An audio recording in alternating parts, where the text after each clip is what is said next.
E agora, para a gente concluir, tem que ter uma mulher de fibra, doutora Paula Meri, que além de uma profissional maravilhosa dentro da sua Polícia Federal, delegada atuante, amiga pessoal, primeira que me deu aniversário ontem, tá? Então, passo a palavra a ti, porque a sua contribuição será muito importante. Bom dia a todos. Eu costumo dizer que essa área de atuação é muito mais do que um trabalho, é, na verdade, uma missão, porque a gente costuma ver policiais antigos que se dizem extremamente corajosos, combatentes ao crime, a crimes extremamente violentos, e, no entanto, quando eles se deparam, né, no combate à pedofilia, muitos deles dizem assim, eu não dou conta de trabalhar, de atuar numa área tão delicada, tão sensível como essa.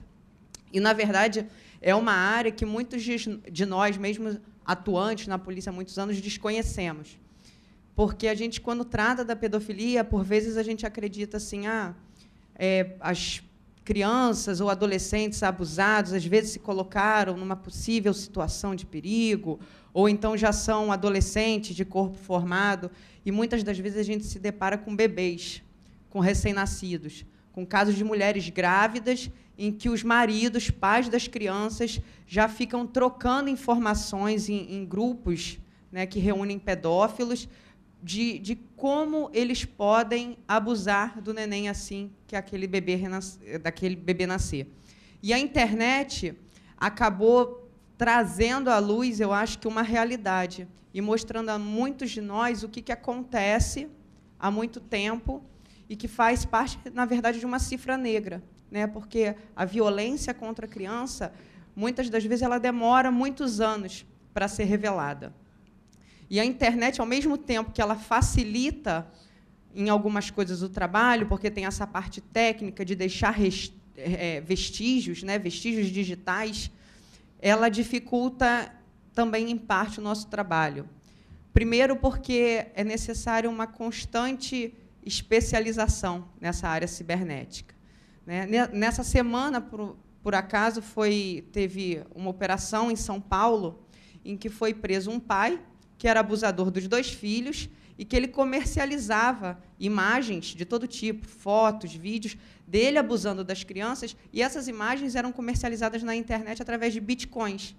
Então, a gente vê que a gente não pode mais ficar adstrito àquele tipo de investigação tradicional, que a gente tem que ter novas ferramentas, né? Ferramentas não só cibernéticas, mas a gente vai se deparando também com desafios diários, por exemplo, na questão da perícia.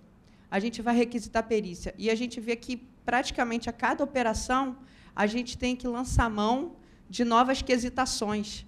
Porque, por vezes, você chega no endereço para cumprir uma busca, você tem a certeza, pela investigação que foi feita, de que se trata de um compartilhador de material, muitas das vezes de um abusador de crianças, e você chega lá, numa análise preliminar, você não encontra nada no computador. E, quando você vai fazer uma análise mais aprofundada, você vê que tem arquivos criptografados, que os arquivos estão armazenados em nuvens. Então, todas essas matérias, esses assuntos, trazem um novo desafio para a gente. Na semana passada, também em São Paulo, nós tivemos a maratona do Hackathon, que era um conjunto, né, de hackers que foram convidados para desenvolverem plataformas, softwares para a Polícia Federal. Né? E eles assinavam um contrato de que daquela plataforma desenvolvida seria cedido para a Polícia Federal. E a matéria a ser tratada seria ou o combate à corrupção, né, ou o combate à pedofilia. E, num primeiro momento, muitos de nós imaginávamos que o combate à corrupção seria a temática que ia interessar a maioria deles, por conta, né, da comoção da Lava Jato. E, no entanto, quando a exposição começou, que eles foram demonstrando as barbaridades, as atrocidades que esse tipo de crime, como ele é na realidade, a grande maioria se interessou por desenvolver aplicativos. E, num dos aplicativos desenvolvidos, tinha menos de eles criaram como se fosse um perfil falso de criança para atrair os pedófilos, e, em menos de 6 minutos de conversa, um usuário da Bélgica mandou já imagens dele nu. Então, aquilo causou assim uma comoção, um alvoroço, porque as pessoas não imaginavam a magnitude, né, do tipo de violência.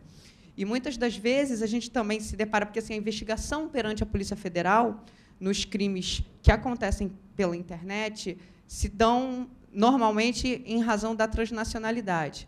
E a gente, num primeiro momento, a investigação visa tão somente pegar quem está compartilhando, trafegando material pedopornográfico. E muitas das vezes, ao se aprofundar a investigação, a gente se depara com casos de abuso sexual. Outras vezes, a gente pega verdadeiras redes internacionais de pedófilos, que possibilitam, por exemplo, o compartilhamento de informações com a Interpol para se deflagrar operações em âmbito internacional e também possibilitam outros desenvolvimentos também do direito de a gente começar a analisar outros tipos penais que também podem incidir nesse caso, como, por exemplo, o indiciamento em associação criminosa ou, a depender da estrutura e da formação daquela rede, também do indiciamento, por exemplo, no caso de organização criminosa. Eu queria que alguém me ajude. Me ajuda. E outra coisa que eu acho muito interessante da gente falar, que é um grande desafio também, não só esse desafio normativo, como também o desafio tecnológico, é a questão da gente não ter um perfil de abusador.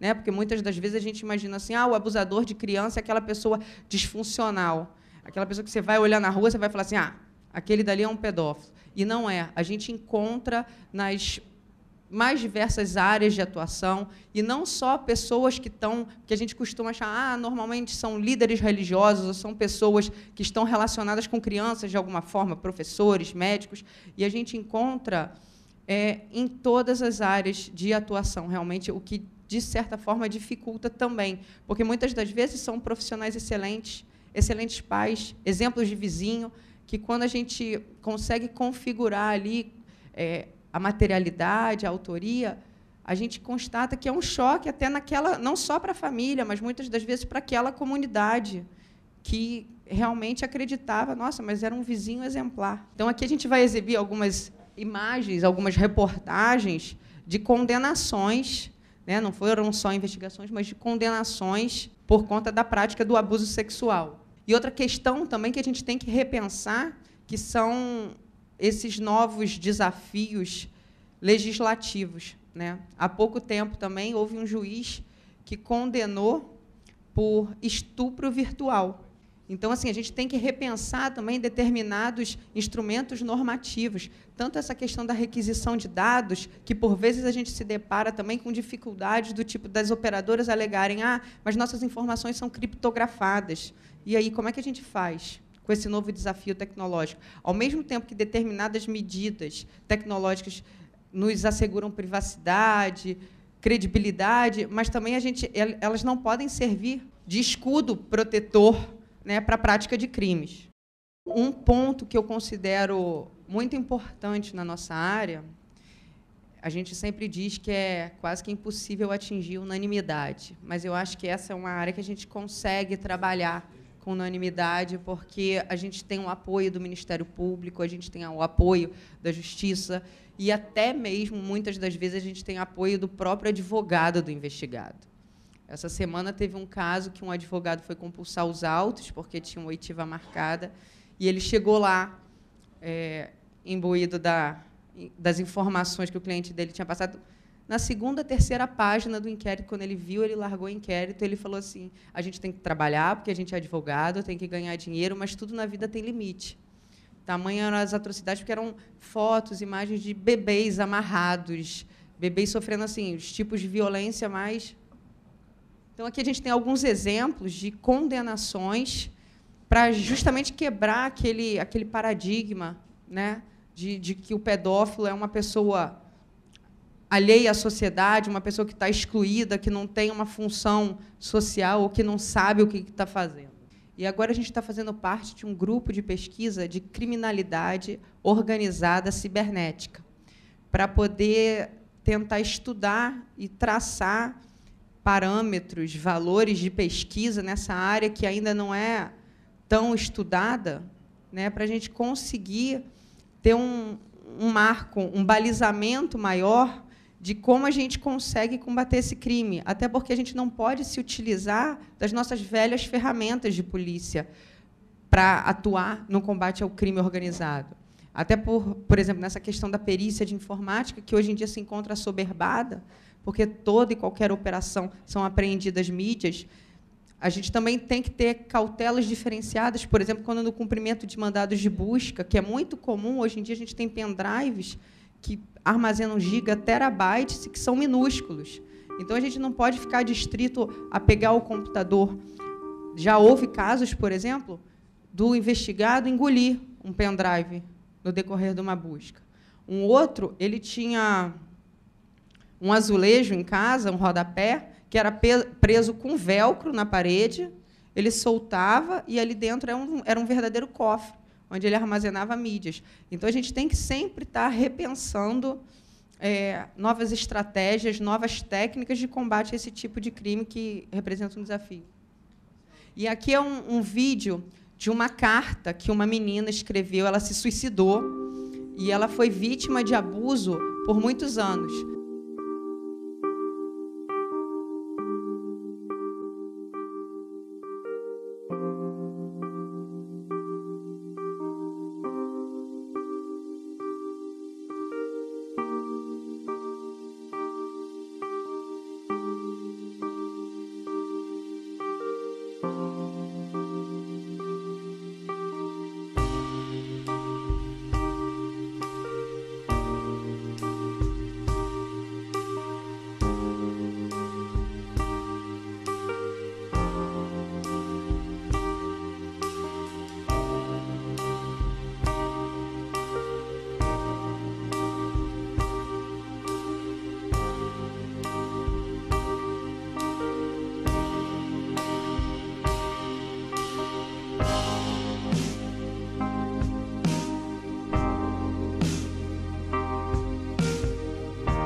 Então, esse vídeo ele serve para mostrar o que muitas das vezes está acontecendo, né, aos olhos de todos e ninguém vê. Então, nós, na qualidade de autoridades policiais, a gente tem que ter uma visão muito além do que está acontecendo.